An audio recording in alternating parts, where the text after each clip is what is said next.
Hello mga boss, may vlog po tayo ngayon. Di ba nung nakaraang video ay kinilo ko yung aking dumbbell at lumalabas na 11 kg. At sa mahigit isang buwan kong binubuhat, magaan na lang para sa chest ko. Pero sa bicep, shoulder, triceps, legs, wala namang problema yung bigat niya. Pero sa chest lang talaga, masyado na siyang magaan. Kaya ang ginawa ko, bumili ako sa Shopee ng pang-upgrade para madagdagan ng timbang. Kaya nag-order ako ng 4 na tig 2 kg. Bali 8 kg ang in-order ko. Bali 4 kg ang nagdagdag sa bawat dumbbell. Bali pumapatak ng 15 kg ang bawat dumbbells na ginagamit ko ngayon. So ngayon feel ko na ang pagbubuhat ko sa chest ko ngayon. Dahil mas mabigat na siya kumpara sa dati. Dahil ang ginagawa kong pagbuhat ay 3 sets at 15 repetition. Itong dumbbells lang talaga ang maasahan ko sa pagwo-workout ko. Gaya ng sabi ko dati, hindi talaga ako lumalabas ng bahay para mag-gym, magbuhat sa labas dahil nandito lang ako sa bahay para magbantay ng shop ko. Kaya pag nagkaroon ako ng budget, minsan binibili ko ng equipments para sa workout ko o kaya pang upgrade.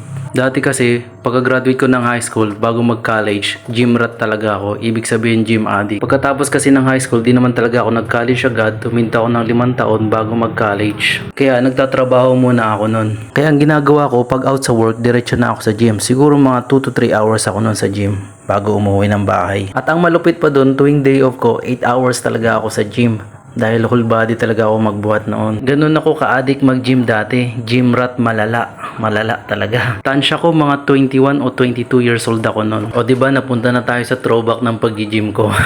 Wala na kasi akong maisip na sabihin. Mahaba pa kasi ang oras eh. Diyan lang tayo sa pag-upgrade kung saan saan na ako nagkukwento. Basta solid talaga tong upgrade ko. 15 kilograms or 33 pounds. Okay na okay talaga to para sa chest ko. Basta yun lang talaga masasabi ko. Sa bahay na lang talaga ako nagwo-workout. Di na ako lumalabas. Hindi na ako nag-gym. Malayo na talaga yung pinagkaiba ng dati tsaka ngayon. Ang importante lang naman sa akin matamaan yung upper chest, front chest, lower chest tsaka yung pinakagitnaan ng chest ko. Kahit wala ng barbell, kayang-kaya na ng dumbbells ko. Marami namang position yan para sa chest para tamaan yung lahat ng parte ng chest. Yung iba nga malulupit nagdi-DIY lang para lang makapag-workout sa bahay nila. Kaya ko namang gawin yun, mag-DIY lang. Pero wala lang talaga akong time gumawa. Dati nga gumawa ako barbell semento. Pero pinamigay ko na yun kay Kuya Fred dun sa pinagko-computeran namin dati. Nung nagdodota pa kami ng Dota 1. So yun lang mga boss, solid na solid talaga tong bago kong upgrade na dumbbells. Kung mag-upgrade man ako, siguro matatagalan na, baka taon na. So ayun lang mga boss, tatapusin ko na yung video na to. Sana nag-enjoy kayo. Huwag niyong kalimutang mag-like, share this video. Kahit like lang, kahit like na lang mga boss, okay na okay sa akin yun. Bye, see you in next vlog.